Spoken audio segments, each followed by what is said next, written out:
last week, in a third hour of our program with Dwayne Wiggins and Andrew J. Anderson from Long Beach, California, we got into a conversation, I don't know if you all heard it, about liberation and loneliness. And it was the combination of seeking your personal best and the loneliness that sometimes accompanies that journey. Just take a little bit of a listen to what we talked about. It fascinates me, the relationship between personal freedom and liberation and loneliness, because sometimes when you step out of the pack and really commit yourself to being all that you can be, you find yourself in these lonely moments. It's the quintessential story of here you are, you done written the play, you done produced it, you're standing on the stage, hundreds of people are applauding you, and an hour later you're in a hotel room by yourself. Dwayne, I can't tell you how many times that I have lived in those private moments alone with myself that most people don't think about when they think about me. They see whatever they consider to be glory, but they don't see those moments. And it just fascinates me, the relationship with growing into your authentic self and the loneliness that sometimes come with that. And I think that's universal. I was talking about Michael Jackson earlier. When I look at some of these documentaries and see how isolated and lonely he was, the king of pop, you know, all that talent, but he would have birthday parties for his 2 or 3 children, and there would be nobody there but those 2 or 3 children, Michael Jackson, and the bodyguards. Wow. He could get clowns and everything, and there would be cakes flown in around the world, but there would be 5 people in the room. So it just fascinates me, the relationship between talent and these moments that we sometimes have. Public glory and private loneliness. There's a relationship between public glory and private loneliness, and seeking your best, coming out of the herd, coming out of the pack and seeking your best, and the loneliness that sometimes come with it. And when I got off the air last week, it reminded me of a story that I told in an interview that I did in 2010 with a brother who's a gospel music artist out of Richmond. His name is Larry Bland. And it reminded me of a story that I shared with him that I want to share with you. So take a listen to this. But I remember going to Los Angeles when we worked together back in this was 1997. Okay. And we were up for, one of the productions that I had worked on was up for a Cable Ace Award. And I went out there to receive the award, and I was in this to this day I have not been in a limousine that big. And I was all by myself. I had ordered the car. I had the expense account. I ordered the car. And I remember sitting way in the back of this limo in my tux, having to literally yell at the driver because it was so far up there. But it was the first time that I had experienced being in a limo line at a red carpet event where you just wait in a long line of limos to pull up and let you out. And I remember I pulled up to the red carpet, opened the door, got out. Nobody knew who I was, so everybody kind of turned and looked away, you know, once they realized it wasn't anybody famous.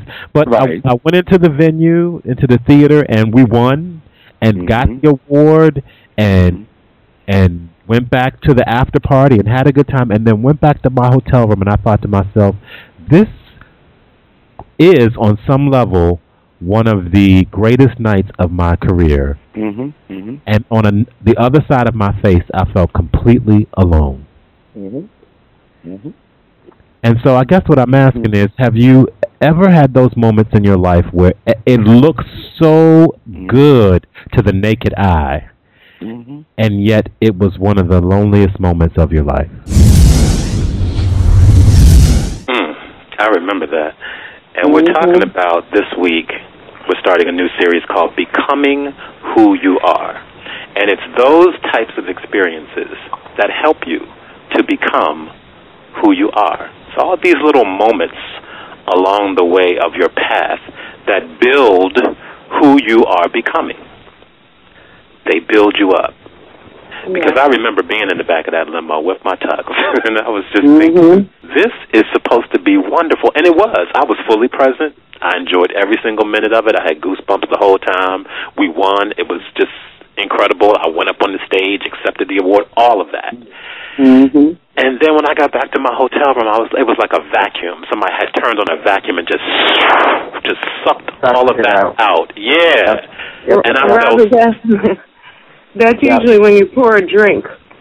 Right, and back then I'm sure I poured a couple of them. Yeah, I remember those days. Pour scotch or pour. Yep.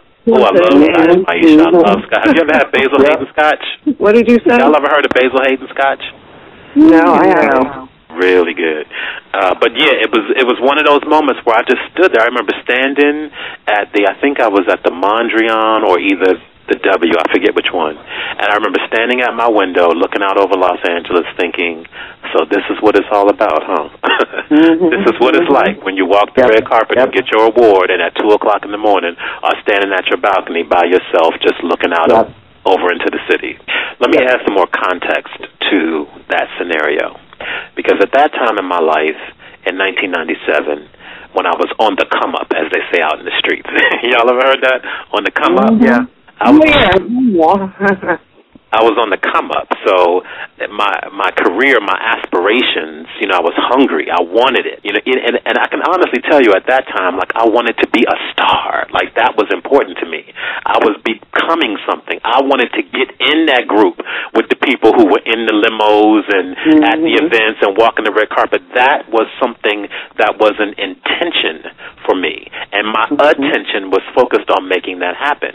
So when it did, it was the first sort of peek into, spiritually, my peek into a part of myself to say, it's really not that. First of all, it's really not, it's never what it seems. Your projection of what it's going to look like and feel like, rarely in my life, the real experience of it rarely equals what you project it to be. That's the first lesson that it told me. So what I thought that was different from what it felt like when I was walking through it in real time. That was the first lesson.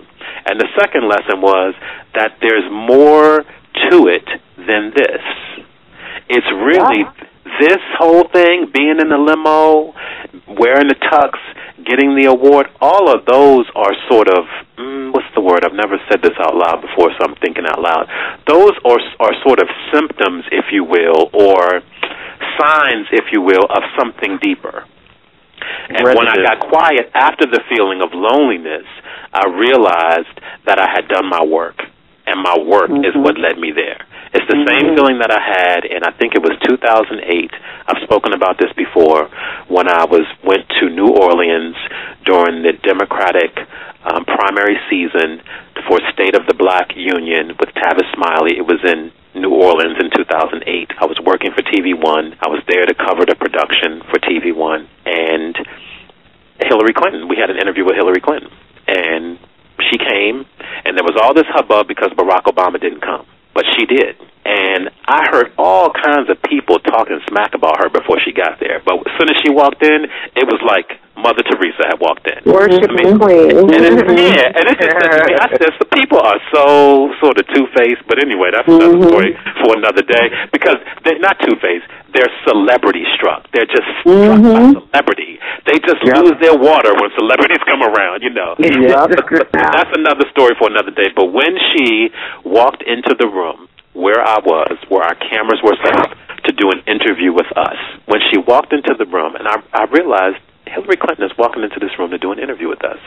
And I'm responsible for all of this. I was not starstruck with her. What I did at that point in my life, this was 11 years later from the award that I was telling you about before. What I did then, because I was more spiritually mature, was said, look at me. I have done my work to be in this space at this time, in this moment. I have done my work. I have earned the right to be doing what I'm doing right now. Yep. What I want to connect this to what Michelle just said and to what we sort of talked about at the end of the program. By the end of the program, we're so high energy that stuff just comes in and we can't really amplify on it. But I was talking about how we are all stars. And so in 1997, I was starstruck. I wanted to be a star because I didn't know myself as well as I know myself now. And by 2008, 11 years later, I had a little bit more information about myself. And honestly, I think Maisha probably knows what I'm getting ready to say. I think I may have expressed this to Michelle before, maybe. But honestly, if you really know me, you will know that I don't see myself any differently than anybody that you would call a star. So when Hillary Clinton walked in, to me, in my mind, I wasn't looking at a star. I was looking at myself. I see myself on the same level as I am no less than any man or woman that walks this earth. I am equal to every man and every woman that walks this earth. So I don't put people anymore up in this place like I used to. Do I respect who they are and what they've done and the contribution that they've made? Absolutely. Absolutely. Right. And I'm very clear about that. But I don't see you any differently than I see myself. Dante said this to me one time. They might be ahead of me, but they are not above me. Huge paradigm shift in my life. In 1997, they were above me. In 2008, they were just ahead of me. So I understand that in a way now that I didn't then. So I don't process the loneliness or the alone time now in 2013 the way that I did in 1997 or 2008. It's different. You grow. You mature. So I see myself and my place in the world very differently now.